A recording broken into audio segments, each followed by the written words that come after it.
Ele é comentarista de natação na Sport TV.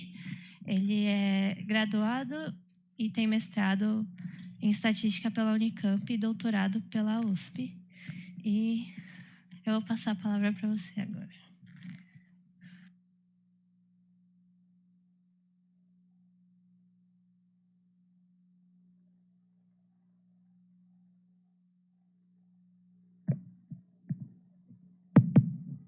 Som. Bom dia, gente. Bom, antes de tudo, eu queria agradecer ao convite. Muito feliz de estar aqui, né? A exemplo do Márcio, eu também estudei aqui, eu fiz o doutorado aqui, então, uma grande alegria voltar aqui depois de alguns anos. Bom, como vocês ouviram na apresentação, né? Eu sou estatístico, tenho graduação, mestrado e doutorado em estatística, né? Faltou só dizer que eu sou professor também e eu dou aula lá na ENSE, lá no Rio de Janeiro. Quem aqui conhece a ENSE? Conhece sim, pelo menos de nome, né? Quem aqui já ouviu falar da ENSE?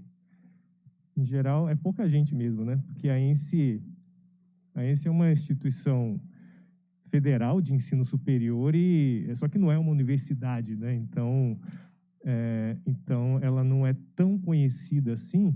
A gente só tem a graduação mesmo, a gente só tem estatística lá, mas é a graduação mais antiga, né, do Brasil e da América Latina, tem quase 70 anos, então é uma instituição bem tradicional.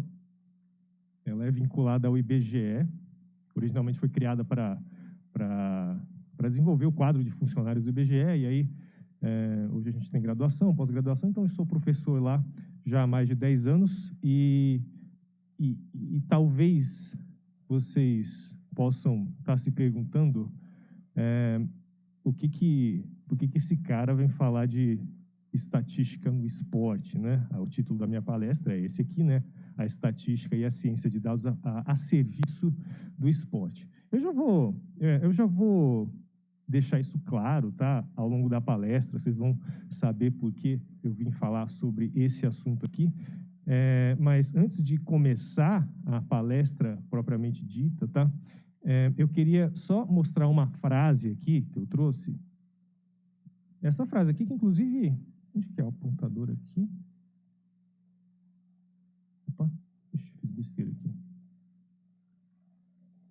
Acho que eu vou ter que arrumar aqui, peraí.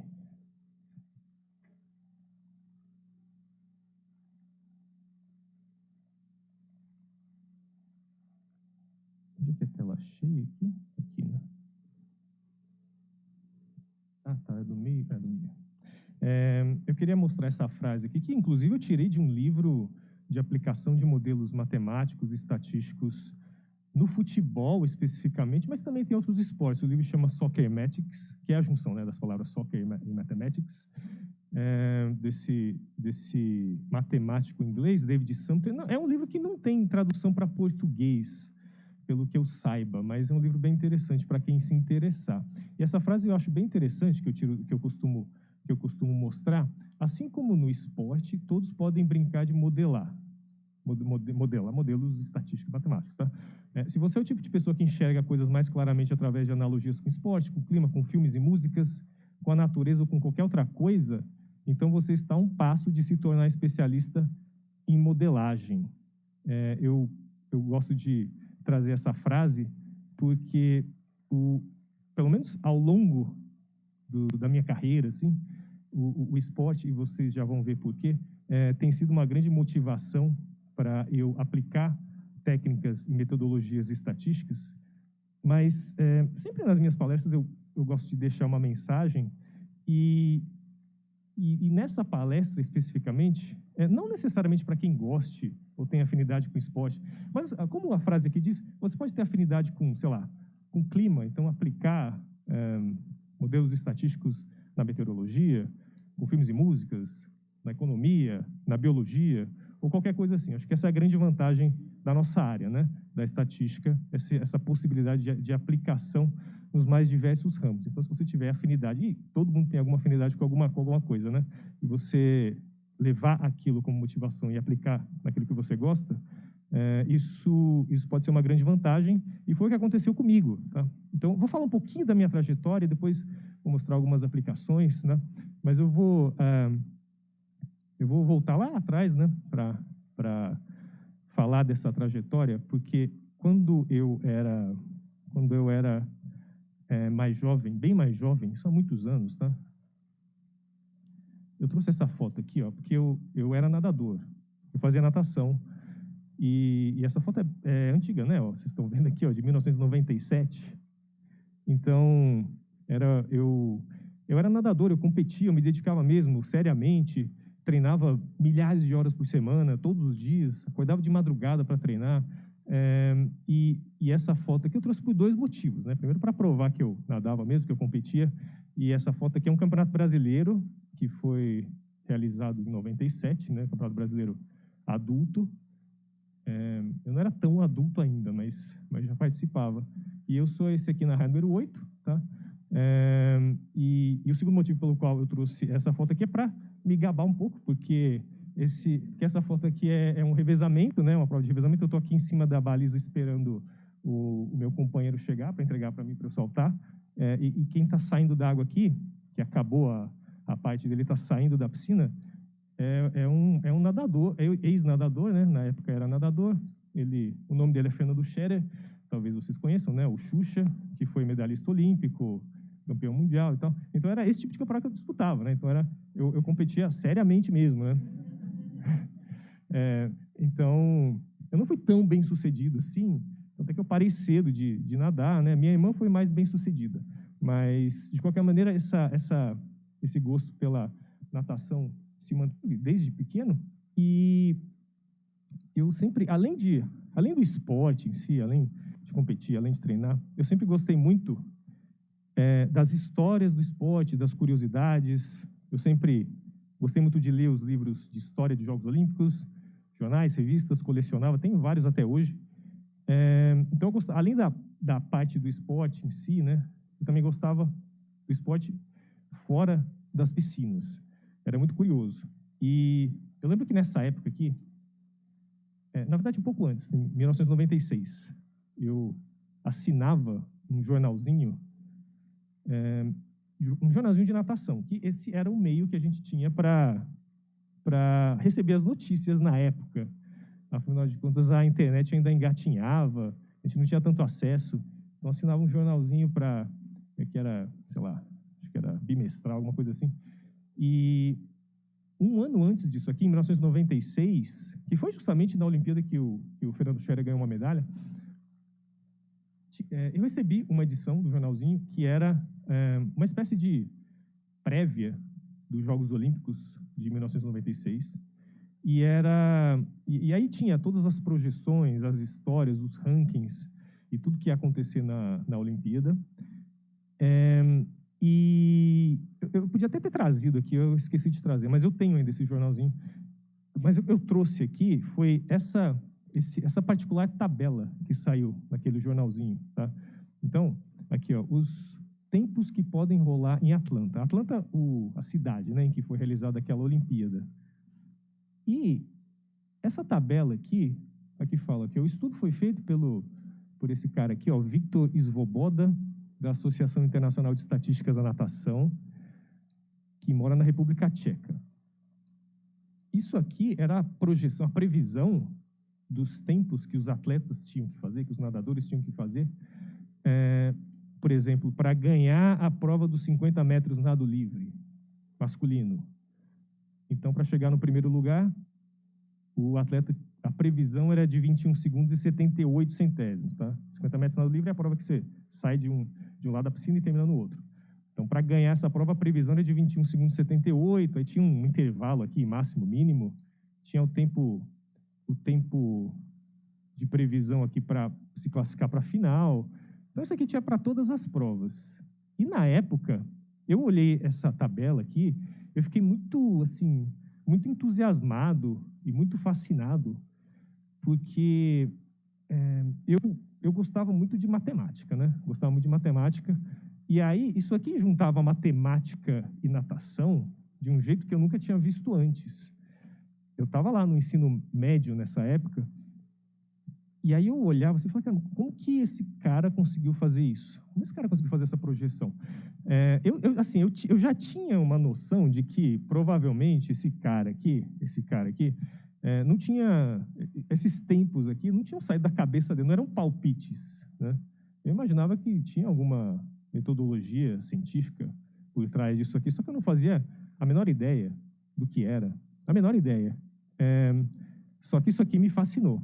E isso aqui não saiu da minha cabeça por muito tempo, vocês vão ver. E como eu gostava muito de matemática, eu acabei entrando no curso de estatística alguns anos depois.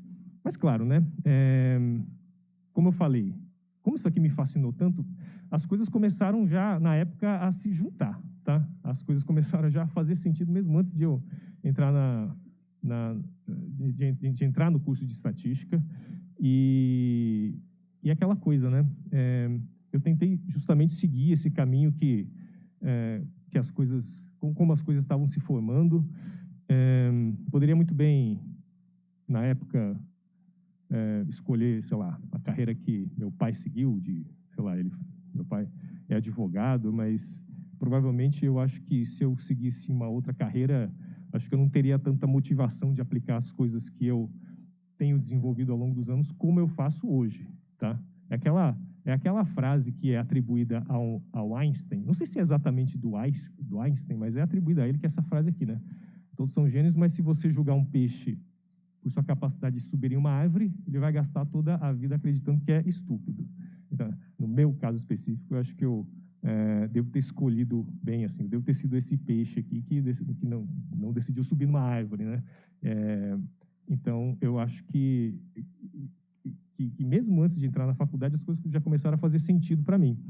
E aí, quando eu entrei na Unicamp, na época, eu entrei na Unicamp, eu tinha essa tabela na minha cabeça. Eu falei, bom, agora que eu estou fazendo curso de estatística, acho que eu vou conseguir ferramentas para eu mesmo fazer uma análise desse tipo. E eu tinha noção, já desde o início da faculdade, que eu precisava de dados, tá? Eu precisava de dados.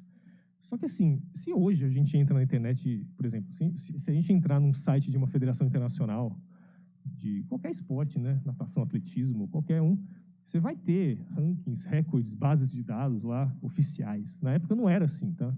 Na época não era assim. Na época, os dados eram escassos e... Isso eu estou falando do século passado, né? Então... falando isso, me sinto muito velho, né? Mas faz tempo. Então, eu precisava dar um jeito de obter um conjunto de dados. E o que eu fazia na época, tá? Eu ia até um lugar como esse aqui, que é uma biblioteca. Eu ia até a biblioteca da Faculdade de Educação Física, lá da Unicamp. E lá eles tinham coleções de revistas de natação, uma revista americana, das décadas de 70, 80, eu pegava, ficava lá horas anotando rankings anuais das provas de natação das décadas de 70, 80, 90, na mão mesmo, na mão, e aí eu montei minha primeira base de dados, tá? Que era uma base de dados pequena, mas era o que eu tinha, E a base de dados, a primeira que eu montei foi essa aqui, que era a evolução dos tempos dos líderes do ranking mundial nos 100 metros nado livre masculino, ano a ano. Então, é o tempo do nadador mais rápido em 1950, 1951, 1952. Aqui eu tenho até o ano 2000 aqui, tá? E, então, essa era a primeira base de dados que eu tinha. É uma base pequena, né? É uma base que tem, sei lá, 50 observações, mas foi o que eu consegui naquela época. Era aquela coisa, né? A gente tinha aquela frase que o estatístico tem que torturar os dados até que eles confessem, né? E naquela época era assim mesmo, você tinha que torturar, espremer. Hoje em dia é o contrário, eu acho, né? Hoje em dia a gente tem tanto dado que são os dados que torturam o estatístico, eu acho, né? É o contrário. Mas naquela época era assim. Aí, bom, se vocês reconhecem, isso aqui é um gráfico de série temporal. É um gráfico de série temporal e a gente, bom, existem modelos para analisar esse tipo de dado, mas só olhando esse gráfico eu já podia ter uma noção, né, de uma tendência decrescente e de como uma projeção, sei lá, eu quero projetar o tempo para o ano seguinte aqui, né, para os anos seguintes aqui, deve estar por aqui, né, não vai estar lá para cima. Então, só olhando o gráfico eu já podia ter uma noção disso. Mas, à medida que eu ia avançando no curso de estatística, eu, eu ia aprendendo ferramentas, técnicas de modelagem, e até, né, ia passando pelas disciplinas, regressão linear, MLG, análise de séries temporais, modelos econométricos, e até, vira e mexe, eu levava um conjunto de dados como esse aqui para os professores para me darem uma ajuda. E isso me fez, quer dizer, não só esse conjunto de dados, mas outros que eu também montei, esse tipo de conjunto de dados me fez ter uma motivação muito grande para estudar as técnicas que eu poderia implementar aqui. Ou seja, uma das minhas motivações veio da vida real mesmo, né? Veio de uma possibilidade de aplicação que eu tinha, né, que eu tinha e que eu estava carregando desde antes da faculdade. Então, isso me fez tomar um grande gosto pela modelagem. Curiosamente, eu nunca usei um conjunto de dados como esse aqui em trabalhos, nem na graduação, nem no mestrado, nada, mas acabei que, tanto na iniciação científica, quanto na minha dissertação de mestrado, quanto na minha tese de doutorado, eu trabalhei com modelos de séries temporais. E acho que não é coincidência, tá? Afinal de contas, isso aqui é uma série temporal. Então, essas coisas foram acontecendo dessa maneira. Só que, em paralelo a isso, em paralelo aos meus estudos na graduação, na Unicamp, eu comecei a desenvolver também uma carreira paralela, tá? Uma carreira paralela. Eu nem sabia, né, que na época isso seria uma carreira paralela, mas, como eu falei para vocês, eu sempre fui muito curioso com as histórias do esporte, lia livros, colecionava jornais e revistas. Aí, na época, quando apareceu o primeiro site de natação do Brasil, eu gostava de comentar as notícias, e aí, depois de um tempo, eles me chamaram: poxa, você não quer escrever para a gente algumas notícias? Aí eu falei: tá bom. Aí eu comecei a escrever algumas coisas para esse site, e aí, depois de uns anos, eu criei um blog, e as coisas começaram a aumentar, e aí algumas revistas me chamaram para escrever sobre natação. Eu até trouxe algumas fotos aqui. Por exemplo, essa revista aqui, acho que foi a primeira, não lembro se foi a primeira que eu escrevi, mas isso faz uns 20 anos, né? Revista Aqua Sports, de natação. Essa revista aqui, Natação Hammerhead, de natação também. Essa outra aqui, Trisport, de triatlon. Aí o pessoal começou a me chamar para escrever, aí eu escrevia. Isso em paralelo aos estudos no curso de estatística, né? Isso entre minha graduação e meu mestrado. E essa aqui é uma outra revista. Essa aqui que eu escrevi por mais tempo, tá? Fiquei com uns 10 anos. Tanto que essa aqui é mais recente, né? Jogos Olímpicos da Olimpíada os Jogos Olímpicos do Rio de Janeiro em 2016. Isso aqui, inclusive, é um guia daquela Olimpíada que eu fiz lá com a equipe, baseado naquele guia que eu tinha tido contato lá na Olimpíada de 96, né? 20 anos antes. Então, essa revista aqui eu escrevi por bastante tempo. Esse aqui é um livro que eu lancei também logo depois da Olimpíada de 96. Esse livro é a biografia dessa nadadora, Poliana Okimoto, que ganhou uma medalha, né? Ganhou uma medalha naquela Olimpíada, na prova de maratona aquática. E hoje eu escrevo para essa revista aqui, que é a revista, o nome dela é Swim Swan, é uma revista americana, tá? Tem um site e tem a revista. O site é talvez, eu acho que é de natação competitiva, é o site que é o mais acessado do mundo na natação competitiva, né? E tem essa revista impressa também, para a qual eu escrevo também. Então, eu tenho essa carreira, né, na imprensa escrita, mas aí também, depois de alguns anos... Bom, isso me deu várias oportunidades. Então, eu trouxe algumas fotos aqui. Isso aqui sou eu. Dá para perceber que faz tempo que eu estou com cabelo, né? Com bastante cabelo, né? Essa foto faz 10 anos e foi na Olimpíada de Londres, em 2012. Eu fui cobrir pela revista Swim Channel. E daquela coisa, né? Eu sou professor na ENSE, então eu tenho que tirar férias da ENSE para ir fazer uma coisa dessa, né? Então, eu tenho que tirar férias para trabalhar. E a sorte é que, em geral, coincide, né? Porque, em geral, a Olimpíada é em julho, que é justamente no período ali que tem um intervalo entre os semestres. Então, esse aqui eu fui cobrir pela revista Swim Channel a Olimpíada de 2012. Então, essa aqui é a piscina da Olimpíada mesmo. Esse aqui sou eu em um campeonato mundial também pela Swim Channel. Esse aqui em Barcelona. E aqui, essa aqui já é na Olimpíada do Rio de Janeiro. Que eu também participei da cobertura, mas aí aqui já foi pelo Sport TV, porque um tempo antes, o Sport TV começou a me convidar para comentar competições de natação. E aí eu, além de trabalhar na mídia impressa, também passei a fazer essas participações na televisão. Então aqui é a equipe, né, do Sport TV que cobriu aquela Olimpíada na natação. Aqui sou eu em uma das transmissões. Então, assim, eu não sou funcionário do Sport TV, da Globo, nada. Eu sou convidado. Eles me convidam e aí, se eu tiver à disposição, obviamente, né, porque eu tenho outro trabalho, então, se eu tiver à disposição, eu faço essas participações. Essa foto aqui já é um pouco antiga, acho que faz uns 4 anos, assim. Mas essa aqui já é mais recente, porque essa aqui é da Olimpíada do ano passado, em Tóquio. E infelizmente, por causa da pandemia e tal, não foi possível ir para a Olimpíada, como eu tinha ido para 2012 e 2016, mas então a cobertura foi feita toda do estúdio, né, lá no Rio de Janeiro. Talvez vocês conheçam esse narrador aqui, que é o Milton Leite, né, ele que narrou a maior parte das provas de natação. Então, bom, eu coloquei essas coisas aqui para mostrar que eu tenho essa carreira paralela no jornalismo. E vocês podem estar se perguntando, né? E o que tudo isso tem a ver com estatística? Por quê? Tudo bem, né? Escrevo, participo participo como comentarista, mas eu sou estatístico. E o que isso tem a ver com estatística? Eu digo que tem tudo a ver, tá? Que tem tudo a ver. Pode parecer que não, mas tem tudo a ver.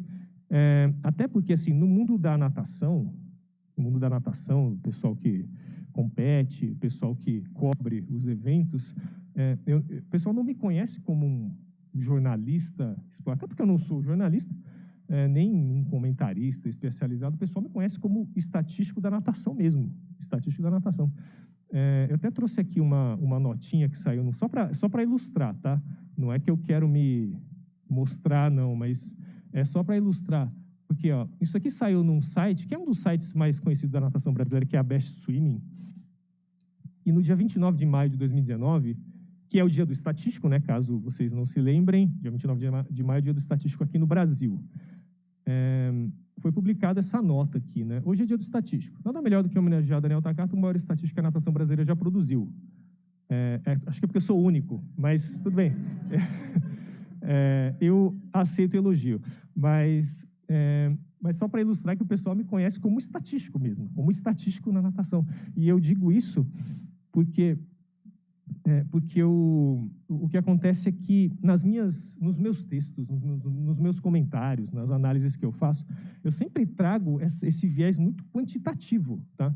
Eu uso muito os dados, rankings, números, recordes e até mesmo eventualmente não, várias vezes, modelagens estatísticas mesmo, né, para fazer alguma projeção, para explicar alguma evolução com alguma modelagem estatística mesmo. Então, como eu falei para vocês, isso eu acho isso um privilégio, assim, eu conseguir juntar esses dois mundos, tá? Porque isso me faz muito, como eu falei para vocês, é uma motivação muito grande que eu tenho. É aquela coisa, né? Eu tenho desenvolvido bastante coisa, vocês viram que eu já fiz bastante coisa na área do esporte. E aí tem uma frase que eu gosto bastante, que é essa aqui, ó: o sucesso não traz felicidade, é a felicidade que traz sucesso. Quando você faz alguma coisa que você gosta, as coisas começam a fazer sentido, você começa a se dedicar naturalmente, sem esforço, o sucesso vem como consequência, né? Às vezes as pessoas pensam que só quando eu tiver sucesso que eu vou ser feliz, só quando eu tiver rico que eu vou ser feliz, ou alguma coisa do tipo, mas na verdade é o contrário, né? Na verdade é o contrário. Eu gosto muito dessa frase, o autor dessa frase aqui sou eu mesmo, né? E eu vou mostrar aqui algumas aplicações que eu tenho feito nessa área do esporte, não só na natação, tá? Mas também engloba outros esportes. Porque, como eu falei, como eu sou conhecido na natação como o estatístico, aí acaba que os jornalistas que me conhecem também, às vezes, pedem para fazer alguma análises relacionadas a outros esportes, tá? Tanto é que, por exemplo, eu trouxe aqui, ó, esse Isso aqui foi na época dos Jogos Pan-Americanos de 2019. Eu tirei esse print aqui do UOL, porque tem essa imagem aqui, ó. O Brasil vai, enfim, correr os 100 metros abaixo dos 10 segundos, a chance aumentou. Isso aqui é falando da prova dos 100 metros rasos, tá? Do atletismo. Nunca na história um brasileiro correu a prova abaixo dos 10 segundos. E aí eles entraram em contato comigo pedindo, né? Falaram, viu, você consegue fazer uma análise, tentar fazer uma projeção de se está perto, está longe de um brasileiro correr os 100 metros abaixo dos 10 segundos? E eu fiz uma modelagem, calculei a probabilidade de um brasileiro correr os 100 metros abaixo dos 10 segundos, considerando a evolução, né, dos rankings. Então, no ano que vem a probabilidade é mais ou menos tanto, no outro ano a probabilidade vai ser tanta. Então, eu fiz essa análise aqui, é muito legal, uma análise desse tipo que era bem técnica. Claro, eu escrevi o texto para ser mais acessível, mas é uma análise técnica ter espaço aqui na primeira página do UOL, né? Esse aqui, né? E esse aqui é um outro exemplo, ó, também me pediram para fazer essa análise aqui. Até me toquei agora, né? Que eu nem tinha tocado no assunto de futebol até agora, mas futebol vai aparecer aqui, como está aparecendo aqui, né? Até porque estamos em clima de Copa e daqui a pouco vai aparecer Copa do Mundo aqui. Esse aqui é uma análise que também me pediram para fazer, que saiu na primeira página do UOL aí. Afinal, é melhor jogar a primeira ou segunda partida em casa, em campeonatos de mata-mata, como, sei lá, Copa do Brasil, Libertadores. E aí eu fiz uma análise também, peguei os dados, fiz testes estatísticos e aí isso aqui saiu no UOL também.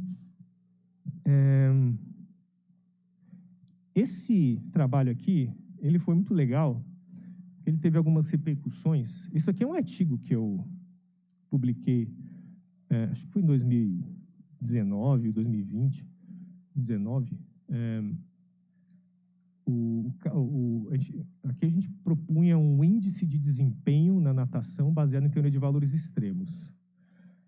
Foi publicado e eu escrevi com a professora Lígia Henriques Rodrigues, que era aqui do IME, inclusive, né, há alguns anos. E a gente propunha um índice para comparar desempenhos de provas diferentes na natação. Então, por exemplo, o cara nadou 50 metros nado livre e ganhou lá com um tempo tal. E outro cara nadou os 200 metros nado costas e ganhou lá com um tempo tal. Qual desses dois é mais relevante, tá? Porque assim, às vezes tem um desempenho tão absurdo, assim, um recorde mundial tão expressivo que a gente não tem dúvida, né? Qual é o resultado mais relevante, mas às vezes não. Então é isso que a gente propôs aí nesse artigo. Aí o que aconteceu foi que um tempo depois eu usei essa metodologia para quantificar o quanto um específico recorde mundial foi expressivo. Isso foi no Campeonato Mundial, foi em 2019 isso aqui, foi no Campeonato Mundial 2019. Aí esse nadador aqui é um inglês, ele é inglês, Adam Peaty, ele é um nadador que já é um dos maiores da história, tá? Ele é bicampeão olímpico da prova dos 100 metros nado peito, várias vezes campeão mundial, recordista mundial, um cara que está muito à frente dos outros.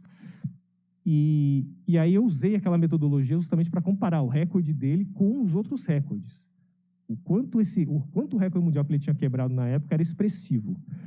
Aí eu publiquei na Swim Swan, que é aquele site daquela revista que eu mencionei, só que na época eu não escrevia para a Swim Swan. Eu não escrevia, eu falei, tem essa análise aí, vocês estão interessados? Aí eles publicaram. Aí como é um site muito acessado internacionalmente, essa análise acabou chegando nele, chegando no próprio nadador. E aí ele publicou no Twitter, né? Ele publicou no Twitter na época. Olha, ele retweetou aqui o post e falou, eu nunca pensei nisso, né? Sobre o quanto eu seria rápido comparando com outras provas. Essa é uma ótima análise. Então ele gostou, né? Você está vendo aqui, MBE, né? Um cara condecorado pela Rainha da Inglaterra. Então, aí ele colocou esse tweet aqui, e aí como ele é um nadador muito famoso na Inglaterra, um esportista muito famoso na Inglaterra, esse tweet aqui chegou, sabe aonde? Na Rainha da Inglaterra. Não, tô brincando, não foi na Rainha não. Mas chegou na BBC. Chegou na BBC. Aí a BBC me ligou. A BBC é lá, a rede de mídia lá da Inglaterra, né? Talvez a maior, né, lá na Inglaterra. Me ligou e me pediu para que eu explicasse e tal, e a metodologia, como que era e tudo. E aí E aí eu participei desse programa aqui, né, deles. Se vocês buscarem na internet, aí tem a entrevista que eu dei. Na verdade, numa das conversas lá, acabou surgindo o assunto de eu comparar ele com o Usain Bolt do atletismo. E dava para comparar, dá para comparar pela metodologia, tá? Aí, eu coloquei isso aqui para vocês terem uma ideia como que uma análise desse tipo pode ter repercussão, mesmo uma análise muito técnica, né? Porque eu tento explicar, assim, pelo menos de uma maneira mais acessível, o que é a teoria de valores extremos, como é que funciona. Ela é muito razoável para a gente analisar recordes, porque são desempenhos extremos e tudo. Então muito legal isso, né? E aí, especificamente na natação, acabou que eu publiquei outros textos semelhantes, assim, porque, por exemplo, aqui, ó, isso aqui eu calculando a probabilidade de cada nadador ganhar a medalha de ouro na Olimpíada. Assim como tem as probabilidades no futebol, qual a probabilidade de tal time ser campeão no campeonato tal, qual a probabilidade do time ser campeão na Copa, também tem a probabilidade do nadador ser campeão olímpico. Mas aí é bem diferente do futebol, né, o cálculo dessas probabilidades. Mas isso aqui eu publiquei na época na Swim Swan, também teve bastante repercussão. Isso aqui eu publiquei na revista, isso aqui eu acho bem interessante, eu publiquei na revista da Swim Swan, isso aqui é mais recente, isso aqui acho que foi no passado. Qual é o limite humano na natação? Ou seja, o quanto um nadador pode nadar rápido em uma determinada prova. E aqui, vocês veem aqui, isso aqui é um gráfico de dispersão, um gráfico de série temporal, e aqui, nesse texto aqui, apesar de tentar deixar acessível para um público mais amplo, eu explico aqui o que é um modelo ARIMA de séries temporais, tá? E eles se interessam bastante por isso, tá? Pode parecer um pouco técnico demais, mas se a gente conseguir deixar as coisas mais acessíveis, isso gera interesse, tá? Tanto é que vira e mexe, eles me pedem textos desse tipo aqui. Eu vou falar, eu mostrei algumas coisas que eu tenho desenvolvido, eu vou falar um pouco aqui de algumas outras aplicações, algumas até que já se tornaram clássicas, algumas que já foram bastante divulgadas, talvez algumas vocês até conheçam, né? No mundo aí da análise de dados e da estatística no esporte. Isso aqui, ó, esse livro aqui, talvez alguns de vocês conheçam, Moneyball. Isso aqui é um escritor, né? Um jornalista, Michael Lewis. Virou filme esse livro, né? Com Brad Pitt, há uns 10 anos, acho. Moneyball, o homem que mudou o jogo. Esse livro é uma referência na área, né? Alguém está interessado em aplicação de estatística no esporte, esse livro é obrigatório. Porque esse aqui conta a história de um time de beisebol lá dos Estados Unidos, né? No fim do século passado, lá na Califórnia. Um time que tinha um orçamento muito limitado, não conseguia contratar muitos grandes jogadores. E aí, o que eles fizeram? Eles, através da análise de dados, de desempenhos dos atletas, eles contrataram atletas que estavam meio encostados, atletas meio veteranos em outros times que estavam um preço acessível no mercado. Eles trouxeram, ninguém dava nada para o time, mas através da análise dos dados, dos desempenhos dos jogadores, das estatísticas, eles detectaram que esses jogadores podiam se encaixar no time. E foi o que aconteceu. O time demorou um pouco para engrenar, mas quando engrenou, engatou uma sequência de vitórias histórica e entrou para a história, né? Acabou não ganhando o campeonato, mas isso fez com que o modo de se analisar os números mudasse totalmente, não só no beisebol lá dos Estados Unidos, como nos esportes lá dos Estados Unidos em geral. Beisebol, basquete, o futebol americano, o hóquei no gelo. Hoje é impensável, né? Você assiste uma transmissão de um esporte desses na ESPN, por exemplo, é estatística toda hora que aparece na tela. Tem departamentos de análise de desempenho, todos os times têm. Então, a partir disso aqui, mudou tudo lá nos esportes americanos. Eu costumo fazer um paralelo com o que aconteceu no futebol com o Liverpool, lá da Inglaterra. Isso aqui é uma reportagem que saiu no New York Times. Até já está um pouco desatualizada essa foto aqui, porque esse cara não está mais no Liverpool, né? Que é o Mané. Mas, de qualquer maneira, a reportagem diz aqui, ó, como os dados levaram o Liverpool à glória. E o Liverpool, ele se construiu no grande time que é hoje, há alguns anos, mais ou menos como lá o time lá do livro do Moneyball, rastreando jogadores em times um pouco menores. Liverpool nunca se notabilizou por fazer contratações estratosféricas, né? Como, por exemplo, Real Madrid, Paris Saint-Germain, Bayern de Munique, não. Eles iam lá nos times um pouco mais acessíveis, analisavam as características, as estatísticas, viam os jogadores que podiam se encaixar, como o próprio Mané, como o Salah, como jogadores que hoje estão entre os melhores do mundo, mas na época não estavam, e montaram um time que virou o melhor da Europa, né? Foi campeão europeu, campeão inglês, e acabou campeão mundial, e o técnico do Liverpool, que é um alemão, né? Ele que levou um analista de desempenho lá da Alemanha, que é o braço direito dele, para fazer todo esse trabalho. Então, eu faço esse paralelo, né, do Liverpool com o time que é o Oakland, né, o Oakland Athletics, né, que é o time lá de beisebol lá do livro do Moneyball. Essa é uma aplicação bem interessante no futebol. Aqui no Brasil, isso aqui é uma reportagem do UOL, como a estatística ajudou a fazer 3 campeões, Palmeiras, Atlético e Grêmio. Acho que até mais recentemente o Flamengo entraria nisso aqui. Aqui essa reportagem fala dos departamentos de desempenho que esses times possuem, né? As ferramentas. Essa reportagem aqui fala inclusive das ferramentas, os softwares que eles utilizam. É bem interessante também. Aqui no Brasil, comparado com a Europa, está um pouquinho atrás nessa parte de análise de desempenho em termos da análise de dados, mas o Brasil está avançando sim. E, bom, falei de futebol, falei do beisebol. No basquete, né? Isso aqui eu tirei de um post do Instagram, que é do Rio em Dados, que é uma conta do Instagram que é feita por professores e alunos lá da ENSE, da UFRJ. Eles publicam, né, curiosidades da estatística e tudo. Isso aqui é relacionado ao basquete, ó, como a estatística está mudando os jogos da NBA. E, na verdade, isso aqui é bem interessante. O basquete nos últimos anos tem mudado muito em relação ao padrão de arremessos, né? Hoje se arremessa muito mais de longe do que antigamente. De longe, que digo, arremessos que valem 3 pontos, que são os arremessos de longa distância.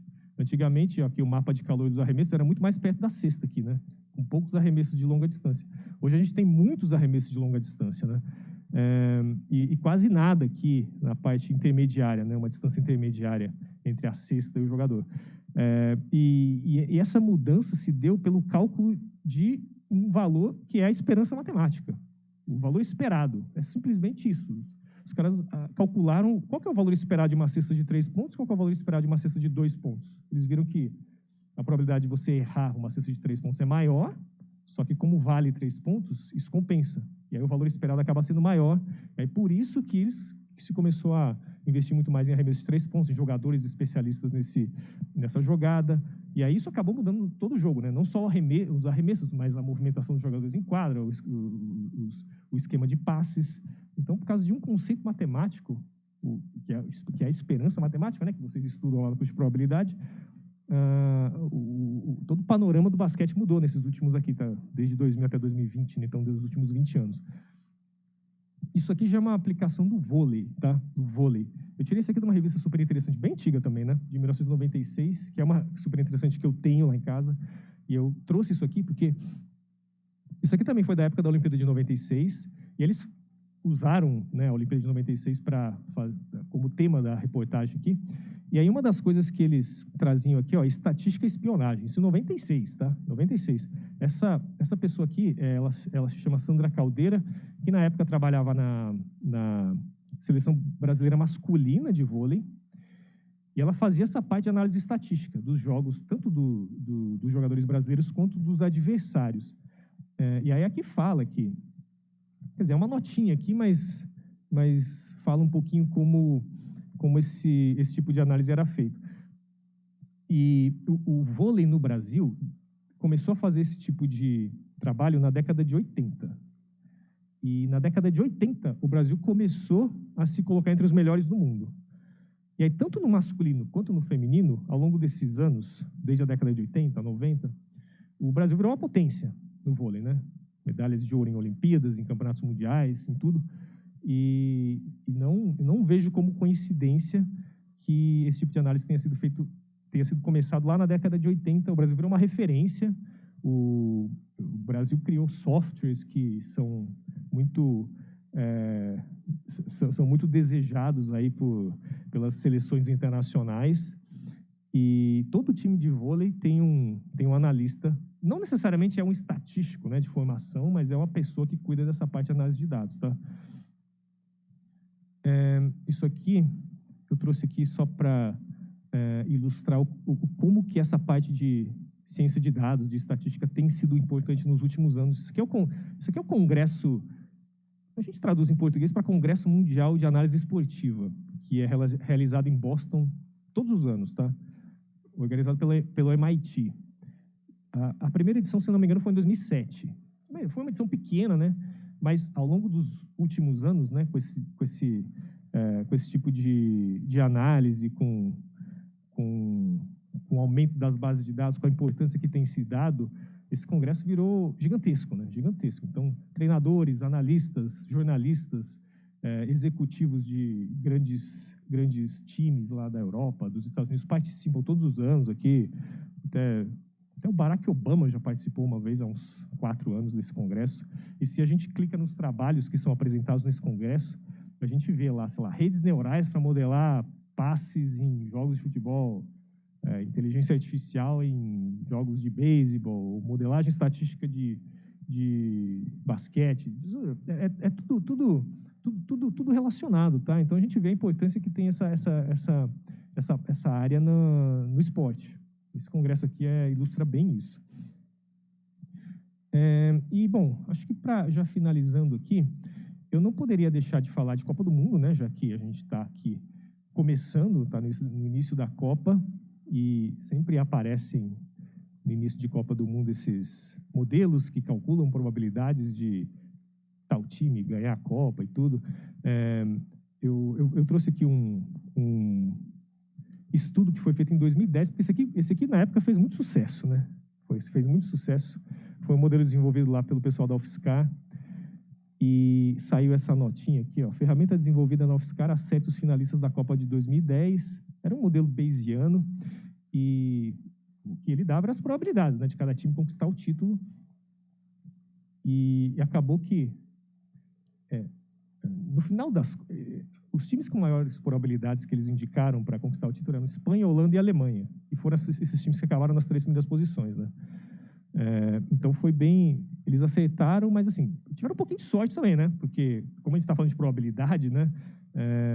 Não quer dizer que a Espanha lá tinha 20% de chance de probabilidade de ganhar o título, né? Não quer dizer que você tinha 80% de probabilidade de não ganhar, né? Então tiveram um pouquinho de sorte, isso fez com que eles tivessem uma exposição muito grande, né? Até acho que o título da matéria é um pouco incorreto do ponto de vista estatístico, né? A ferramenta acerta os finalistas, mas não é que a ferramenta falou, os finalistas vão ser esses, né? A probabilidade é essa, né? São os times que têm maior probabilidade. Não é que acertou, né? Mas de qualquer maneira eles indicaram, né, os times que acabaram chegando nas 3 primeiras posições com maiores probabilidades. E nessa Copa aqui, a gente viu, não sei se vocês viram alguns modelos que saíram aí na imprensa, esse aqui acho que talvez tenha sido um dos mais divulgados, que foi um estudo da Universidade de Oxford, que deu o Brasil com maior probabilidade de conquistar o título, com 14 alguma coisa por cento, depois a Argentina com 14 alguma coisa, depois vem caindo, tá? Isso aqui é um dos estudos que apareceram. Esse site aqui, ó, 538, não sei se vocês conhecem, ele é do Nate Silver, né, o estatístico americano lá, famoso. Esse site aqui, ele não traz só análises de esportes, mas política, econômica e várias coisas, mas eles fazem, né? Eles têm uma seção lá desses cálculos de probabilidades em várias ligas do mundo, incluindo a brasileira, o Campeonato Brasileiro, campeonatos europeus e tudo. E para a Copa do Mundo especificamente, eles fizeram a análise deles e concluíram que 22% de probabilidade tem o Brasil de ser campeão. É o time que tem maior probabilidade, né? E a última aqui é probabilidades para o título da Copa do Mundo, cotações do site de apostas Betfair. Isso aqui é um site de apostas bem grande, e para quem não sabe, assim, as cotações de casas de apostas são totalmente baseadas em probabilidades, tá? Totalmente baseadas em probabilidades. Os times que, se você joga R$1, aqui está dizendo que o Brasil vai pagar R$4,50 se for campeão, né? O Brasil é o que paga menos, ou seja, é o que tem maior probabilidade de vencer. O que tem maior probabilidade de vencer vai te dar um retorno menor, né? E a probabilidade implícita aqui, quando você tem as cotações, é só você fazer 1 sobre 4,5, tá? 1 sobre 4,5, vai dar 22%. E assim para todas as outras equipes, né? A probabilidade da Argentina ser campeã, 1 sobre, quanto? 8,5, 6,5? 6,5. E as casas de apostas costumam ter probabilidades bem ajustadas, assim, né? Afinal de contas, a casa de apostas não quer errar, né? A casa de apostas, ela quer tirar dinheiro da gente. Então pelas probabilidades dessa casa de apostas específica, mas da maioria das casas de apostas, o Brasil também é o que tem maior probabilidade de conquistar o título, tá? Então, essas 3 análises aqui eu trouxe. Não sei se vocês sabem, né? Vocês devem imaginar, né? Essas probabilidades são calculadas através de simulações computacionais, né? Tem os modelos para calcular as probabilidades de vitória de cada time em cada jogo, e aí o computador simula um campeonato inteiro várias vezes, aí eles pegam as proporções das vezes que o time é campeão e aí essa probabilidade estimada, tá? Então, ou seja, né, eu trouxe aqui só para mostrar para vocês que no momento, né, pela maioria das análises, o Brasil é favorito. O Brasil é favorito para ganhar o campeonato. No entanto, tenham em mente que a probabilidade do Brasil perder é maior do que ganhar, né? Porque se a probabilidade do Brasil é 20% de ganhar, é 80 para perder, tá? Então é isso, gente. Eu vou encerrar aqui. Isso aqui acho que era a última coisa que eu queria trazer para vocês. Ou seja, como eu falei no início da palestra, eu sempre tento trazer uma mensagem, e a mensagem que eu quis trazer com essa palestra é justamente aquela que eu mencionei, tá? No meu caso, eu usei o esporte como motivação para estudar, para buscar novas metodologias, e tenho feito isso até hoje, mas qualquer um pode fazer isso em sua área específica, ou na área com a qual tem afinidade. Eu gosto muito dessa frase aqui do Buda, atribuída ao Buda, né? Sua tarefa é descobrir o seu trabalho, então, com todo o coração, dedicar-se a ele, tá? Quando você descobre, as coisas fazem mais sentido e as coisas fluem mais naturalmente, né? Eu costumo traçar um paralelo como, por exemplo, às vezes a gente acorda cedo para trabalhar ou para estudar, e a gente fica um pouco estressado e tudo, mas se você trabalha em alguma coisa que você gosta e se as coisas fazem sentido, isso muitas vezes é amenizado. É como uma criança, né? Quando ela acorda, quando você vai acordar uma criança às 5 da manhã na manhã de Natal, ela não vai reclamar, né? Ela não vai reclamar porque ela vai correndo lá abrir o presente. Acho que é isso que a gente deveria buscar, que é tentar fazer cada dia nosso como se fosse uma manhã de Natal, tá, gente? Então, vou encerrando por aqui. Obrigado pelo convite.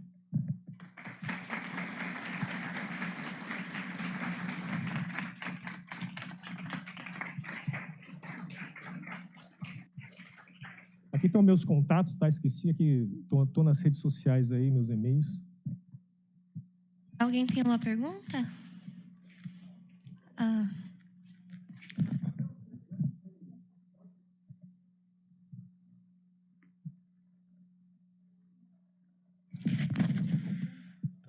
Bom dia. Obrigado, professor, pela aula. Fiquei com uma dúvida. Você mostrou ali alguns exemplos que você fez sobre previsão, então, na natação, e aí o senhor cita a questão de usar o tempo. Mas, por exemplo, o que eu posso considerar no caso da ginástica, por exemplo? Não tem tempo, é mais nota subjetiva. Como fazer essa previsão? Obrigado. Para cada esporte, você vai ter um tipo de análise, né? Por exemplo, por exemplo, se eu pegar futebol, você quer calcular uma probabilidade de um time ganhar do outro. Em geral, os modelos são baseados em números de gols e muitos modelos são baseados na distribuição de Poisson, números de gols, né? Na natação, quando eu calculei ali a probabilidade, por exemplo, de um nadador ganhar a medalha de ouro, eu tinha que estimar o tempo que o nadador ia fazer. Então, o tempo que o nadador que tivesse um tempo estimado menor, ele ganharia a medalha de ouro. Aí eu fiz simulações, né? Aí já é uma outra distribuição. Eu usei uma distribuição normal, acho mesmo, para simular os tempos dos nadadores. Claro, usei algumas suposições. E aí na ginástica, são notas, né?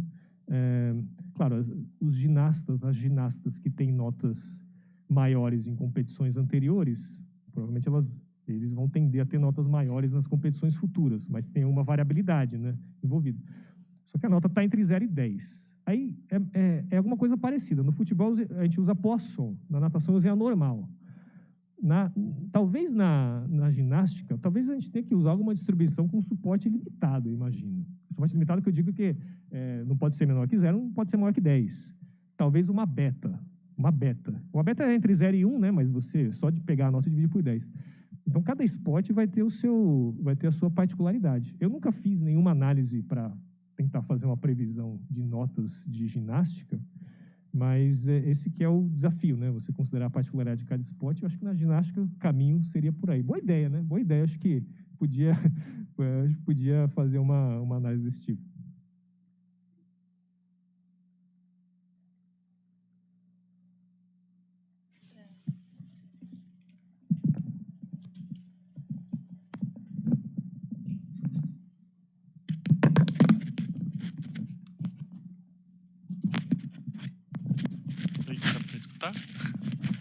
Então, eu tenho uma pergunta, na verdade são duas. A primeira é em relação ao que você falou da distribuição de Poisson, que você faz quando partidas de futebol. Se você usou também naquela de se vale mais a pena jogar a primeira em casa ou a segunda em casa, se você usou. E caso não, como você faz para definir qual distribuição que você vai usar em cada tipo de análise? E a segunda pergunta que eu queria fazer era como você vê o mercado de trabalho nessa área de esporte hoje em dia. Sei que nos Estados Unidos, por exemplo, muito por conta da NBA e dos outros esportes, assim, já é muito mais avançado.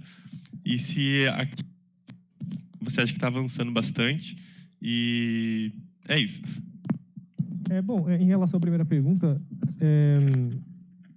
em relação a escolher o tipo de modelo, basicamente, né, para fazer a análise, isso vai muito do...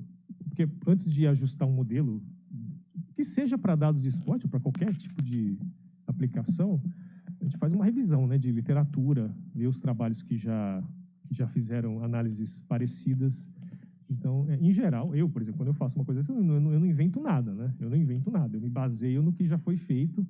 Eu estou falando que a distribuição de Poisson é muito usada em futebol para modelar o número de gols, mas isso não é uma coisa, isso é uma coisa que já é feita sei lá, pelo menos desde a década de 70, né? Então, é uma coisa bem estabelecida, assim. Essa aplicação que você mencionou da primeira ou a segunda em casa, isso eu não fiz modelagem de número de gols, não. Eu simplesmente peguei os times os confrontos, vi em quais o que jogou primeiro em casa passou e em quais o que jogou segundo em casa passou, vi a proporção, fiz um teste estatístico, um negócio bem simples assim, né? Bem simples. Não foi necessário uma modelagem muito elaborada, não. Em relação à segunda pergunta do mercado de trabalho, sim, eu vejo que tem crescido bastante. Lá na ENSE, inclusive, a ENSE tem até um convênio com o Flamengo, né? Para fazer... Então, alguns alunos da ENSE, eles fazem estágio lá no Flamengo. Tem algumas pessoas conhecidas lá no Flamengo, inclusive, que trabalham no departamento de análise de desempenho. Tem um cara lá que ele usa muito o R, e ele não é estatístico, ele é educador físico, né? Ele tem estatísticos lá que trabalham com ele, mas eu vejo que cada vez mais aqui no Brasil esse mercado tem ficado mais relevante, principalmente porque, como você falou, né, na Europa, nos Estados Unidos, como isso tem avançado muito por lá, e eu quis trazer o exemplo aí do Congresso Mundial de Análise Esportiva para ilustrar isso, né? Como o Congresso tem crescido muito porque essa área tem adquirido uma importância muito grande. Como isso tem acontecido muito na Europa, e obviamente, né, o pessoal aqui no Brasil, eles não ficam alheios a isso, eles veem o que está acontecendo lá. Eu vejo aqui no Brasil, ainda tem uma certa resistência, sabe, da velha guarda, assim, de deixar um pouco a intuição de lado e ir para o lado da análise de dados. Mas o mercado de trabalho nessa área tem crescido bastante. Eu vejo que no vôlei tem muito espaço, por causa dos motivos que eu já citei. No vôlei tem muito espaço, mas no futebol especificamente eu vejo que tem melhorado também.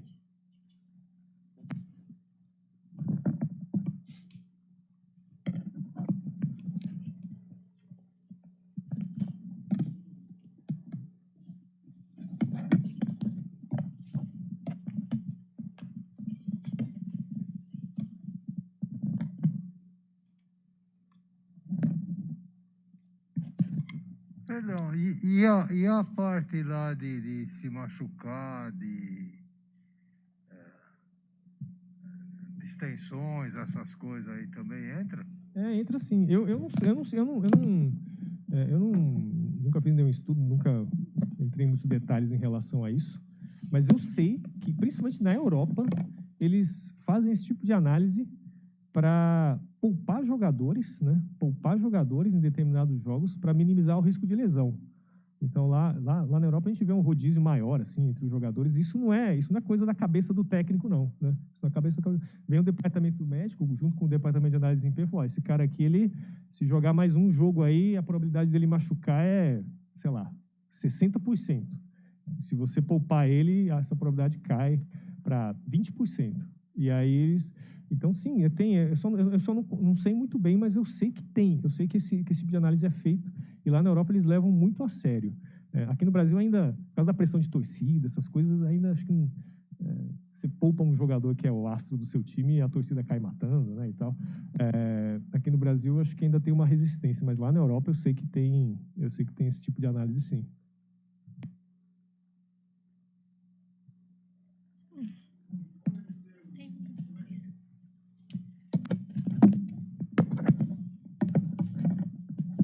Não sei, acabou de me passar, se isso também é aplicado nos esportes automobilísticos, por ter uma parte mais mecânica e tá ligado mais à engenharia, talvez isso seja um pouco intrínseco, os próprios engenheiros que fazem isso tenham mais conhecimento de estatística, e não sei como funciona isso. Eu também não sei.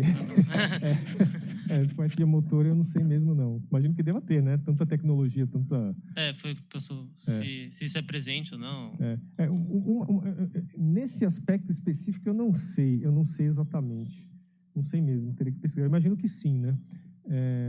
Uma coisa que a sua pergunta me fez lembrar foi um estudo que saiu há uns 2 anos, acho, que saiu... Eu não lembro que universidade que era, acho que lá na Inglaterra, Sheffield, eu acho, que eles propuseram um artigo lá de alguns pesquisadores lá que propuseram um modelo para elencar, para ranquear os melhores pilotos de todos os tempos. E aí, pelo que eu entendi, eles tentavam separar o efeito do piloto do efeito do carro, e aí ele isolava o efeito do piloto para conseguir fazer esse ranking, né? Aí, se não me engano, acho que o Fangio, né, o argentino, ficou em primeiro, o Schumacher em segundo, acho que o Senna ficou em quarto, alguma coisa assim. E aí, na 11ª posição, acho, 15ª, ficou o Fittipaldi, né? Mas não o Emerson Fittipaldi, o Christian Fittipaldi, o sobrinho dele, que nunca ganhou uma corrida, né? O cara ficou na frente do Niki Lauda, que foi tricampeão mundial, sabe? Eu falei, não, peraí, né? Tudo bem, o cara fez o modelo e tudo, mas os resultados têm que fazer alguma consistência, né? Tem que ter algum sentido. E eu lembro que esse estudo aqui da Universidade de Oxford, esse aqui, que calculou as probabilidades dos times serem campeões, na primeira simulação que ele fez, tinha dado o Japão aqui como segunda equipe com maior probabilidade. Aí o cara olhou aqui e falou, não, esse modelo tá errado, né? Esse modelo tá errado, deixa eu ver o que tem de errado aqui. Aí o cara refez o modelo, né? Ou seja, é muito importante você ter o conhecimento do assunto, né, para fazer uma análise. Aquele modelo lá de Sheffield para a Fórmula 1 ficou muito esquisito, né? O Christian Fittipaldi como um dos melhores pilotos de todos os tempos. Eu não sei se os pesquisadores não tinham muita afinidade com o tema, né, tal. Esse é um exemplo que eu costumo dar para as pessoas que, ao fazerem uma análise estatística, vocês terem o conhecimento do assunto, né? Isso me fez lembrar, a sua pergunta me fez lembrar disso. Não tem muito a ver, não, mas achei interessante citar. Obrigado.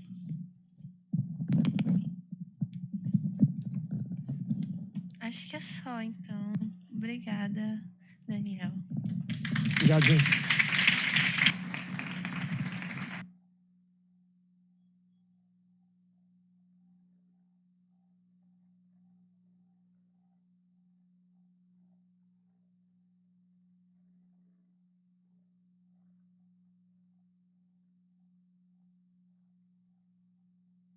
Guilherme da Cruz, por favor, fazer a inscrição na mesa.